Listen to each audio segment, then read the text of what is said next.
السلام علیکم ورحمۃ اللہ تعالی وبرکاتہ۔ اعوذ باللہ من الشیطان الرجیم، بسم اللہ الرحمن الرحیم۔ درود پاک پڑھیں، اللہم صلی علی سیدنا مولانا محمد وعلی آلہ وصحبہ اجمعین۔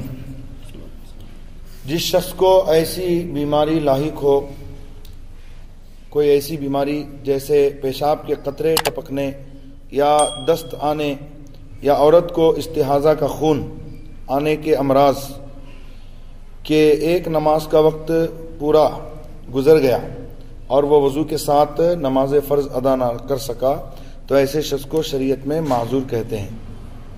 مثال کے طور پر کسی کو اگر پیشاب کے قطرے آنے کا مرض ہے یا کسی کو ہوا خارج ہونے کا مرض ہے کہ ہوا خارج ہوتی رہتی ہے اور ایسی خارج ہوتی ہے کہ وہ وضو بنا کر یعنی ایک پورا وقت نماز کا گزر جاتا ہے مگر وہ وضو بنا کر وضو کو قائم رکھتے ہوئے نماز فرض ادا نہیں کر سکتا۔ مثال کے طور پر جیسے فجر کا وقت لے لیجئے، ابھی 5:40 پر فجر کی اذان ہے، 6:44 یا 45 منٹ پر طلوع آفتاب ہے نا، تو تقریباً 5:30 یا 5:35 پر نماز فجر کا وقت شروع ہو جاتا ہے اور کب تک رہتا ہے؟ 6:45 یعنی 6:45 بجے تک۔ 5:35 سے شروع ہوتا ہے اور 6:45 تک رہتا ہے، تقریباً 1 یا سوا گھنٹہ مان لیجئے، یا 1 گھنٹہ 10 منٹ فجر کا وقت رہتا ہے۔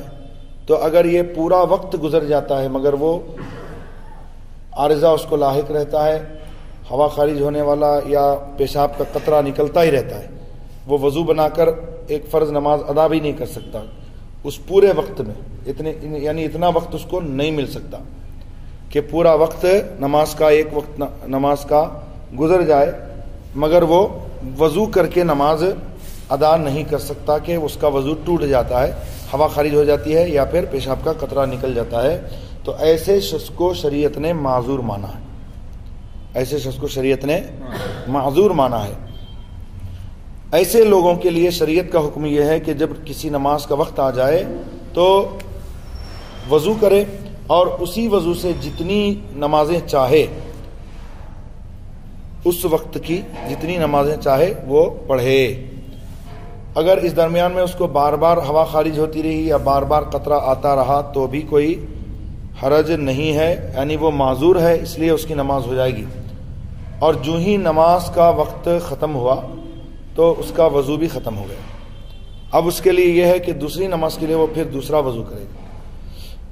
جو عذر والا نہیں ہے، اگر عصر میں اس نے وضو بنا لیا ہے تو اسی وضو سے وہ مغرب کی نماز بھی پڑھ سکتا ہے، اگر وضو باقی رہا تو عشاء کی بھی پڑھ سکتا ہے، لیکن تازہ وضو بنا کر نماز پڑھنا مستحب ہے۔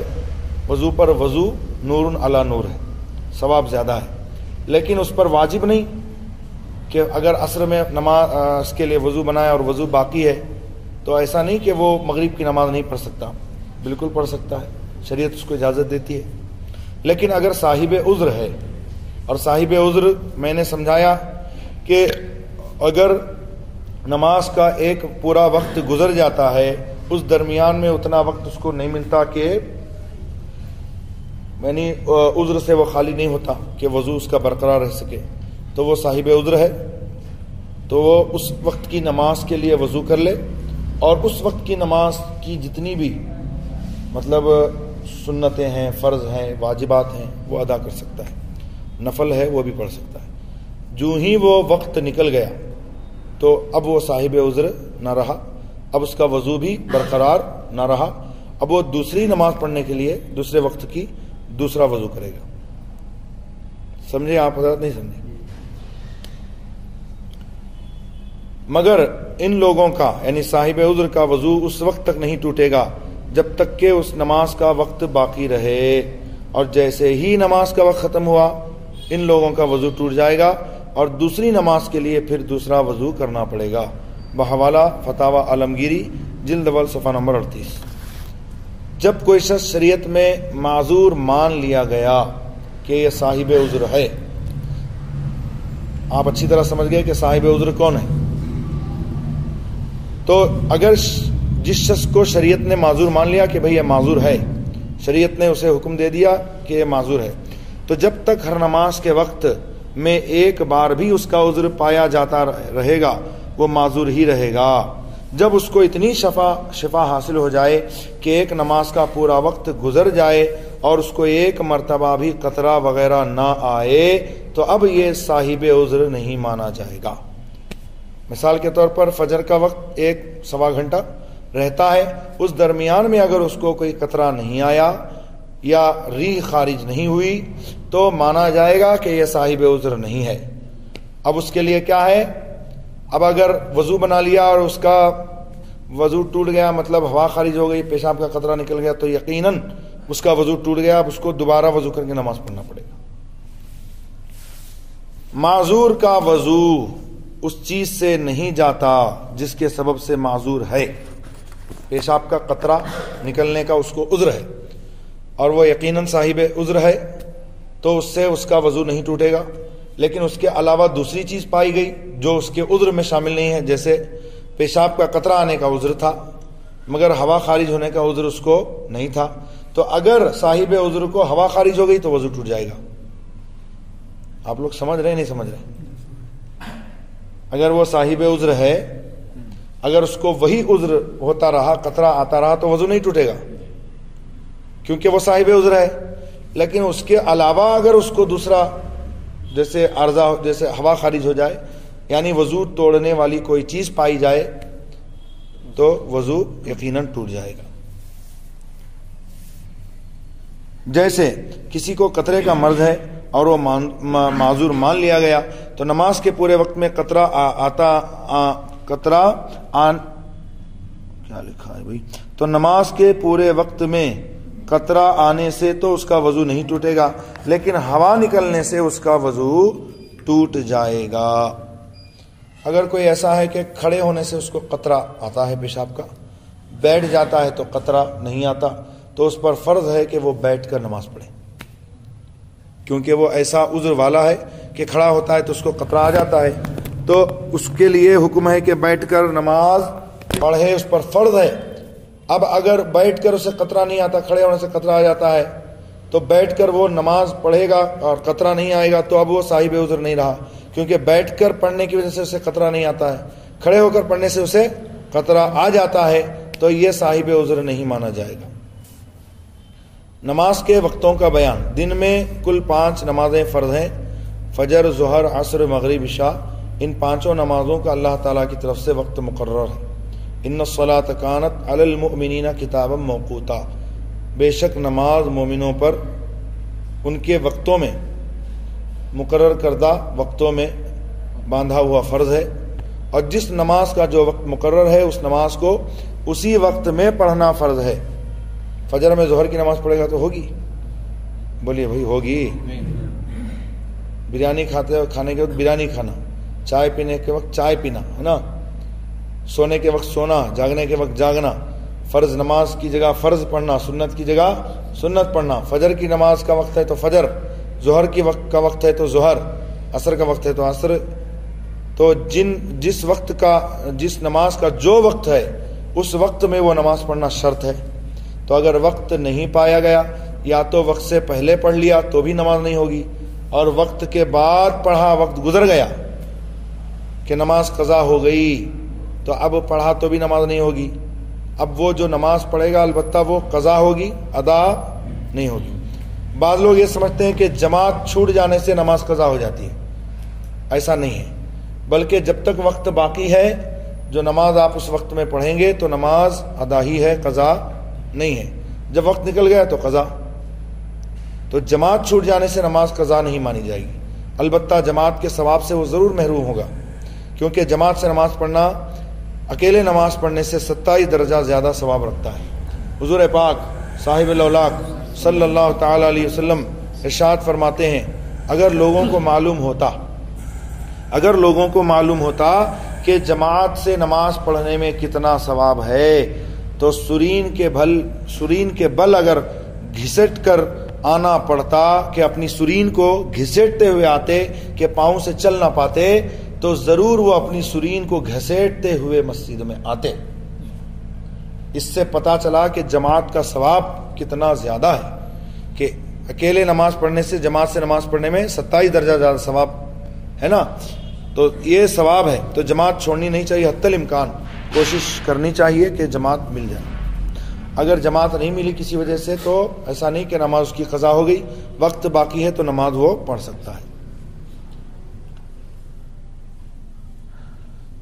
فجر کا وقت صبح صادق سے شروع ہو کر سورج نکلنے تک ہے، اس درمیان میں جب چاہیں فجر کی نماز پڑھ لیں، لیکن مستحب یہ ہے کہ فجر کی نماز اتنا اجالا ہو جانے کے بعد پڑھیں کہ مسجد کے نمازی ایک دوسرے کو پہچان سکیں۔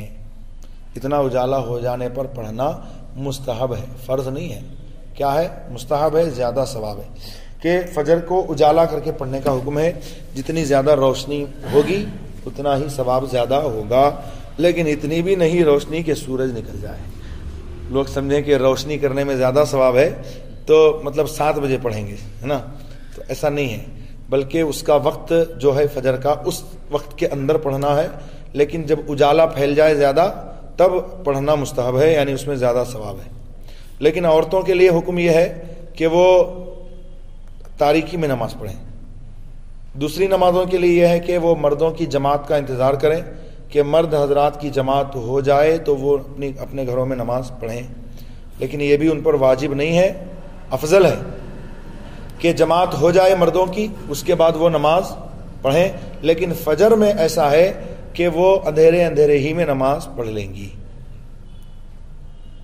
صبح صادق ایک روشنی ہے جو سورج نکلنے سے پہلے آسمان کے پوربی کناروں میں ظاہر ہوتی ہے، یہاں تک کہ رفتہ رفتہ یہ روشنی پورے آسمان میں پھیل جاتی ہے اور اجالا ہو جاتا ہے۔ تو صبح صادق کی روشنی ظاہر ہوتے ہی سحری کا وقت ختم ہو جاتا ہے۔ تو اس کو یوں سمجھیے کہ فجر کا وقت کب سے شروع ہوتا ہے؟ جب سحری کا وقت ختم ہو جاتا ہے۔ اتنا آپ کے آسانی کے لیے کہ سحری کا وقت ختم ہوا، فجر کا وقت شروع ہوا، سورج نکلنے تک رہتا ہے۔ جب تک سورج نکلے نہیں تو فجر کا وقت ختم نہیں ہوگا۔ سورج کا کنارہ ظاہر ہو گیا، یہ نہیں کہ سورج نکل کے ایک نیزہ بلند ہو جائے یا سورج آدھا نکل جائے تو وقت ختم ہوگا، کنارہ ظاہر ہو جائے تو بھی وقت ختم۔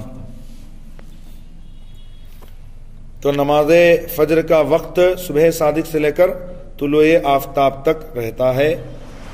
صبح صادق جاڑوں میں، یعنی جو سردیوں کا موسم ہے، اس میں تقریباً گھنٹہ سوا گھنٹہ، اور گرمیوں میں لگ بھگ 1.5 گھنٹہ ہے نا وقت رہتا ہے فجر کا۔ ظہر کا وقت سورج ڈھلنے کے بعد شروع ہوتا ہے، عین سر پہ جب سورج آ جاتا ہے نا، ٹھیک دوپہر کا وقت، اس کے بعد سورج ڈھلنا شروع ہوتا ہے۔ تو سورج ڈھلنے کے بعد ظہر کا وقت شروع ہوتا ہے، یعنی بالکل جب سورج سر پہ آ جاتا ہے ٹھیک دوپہر کے وقت میں۔ اب ٹھیک دوپہر کے وقت کسی چیز کا جتنا سایہ ہوتا ہے، اس سائے کے علاوہ اگر سایہ دگنا ہو جائے، جیسے ایک لکڑی آپ نے گاڑ دی، اس کا ایک اصلی سایہ ہے، جتنا اس کا سمجھیے ہائٹ ہے، ایک اس کا اصلی سایہ کہ کتنی دور تک اس کا سایہ اصلی سایہ پڑتا، وہ اصلی سایہ سے ڈبل ہو جائے تو یہ ظہر کا وقت ختم ہو گیا۔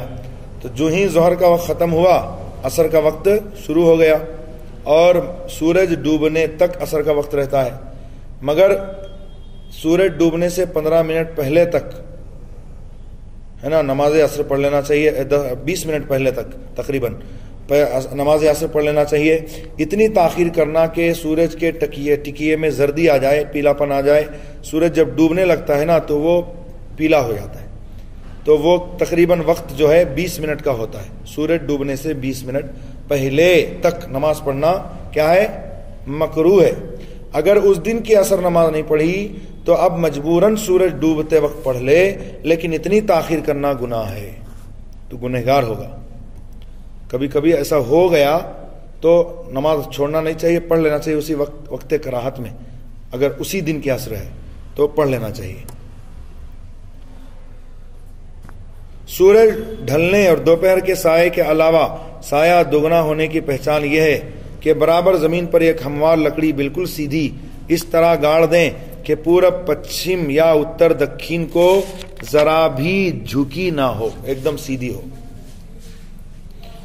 اب خیال رکھو کہ جتنا سورج اونچا ہوتا جائے اس لکڑی کا سایہ کم اور چھوٹا ہوتا جائے گا، ہے نا؟ جیسے جیسے سورج اونچا ہوتا جائے گا یہ لکڑی کا سایہ چھوٹا ہوتا جائے گا۔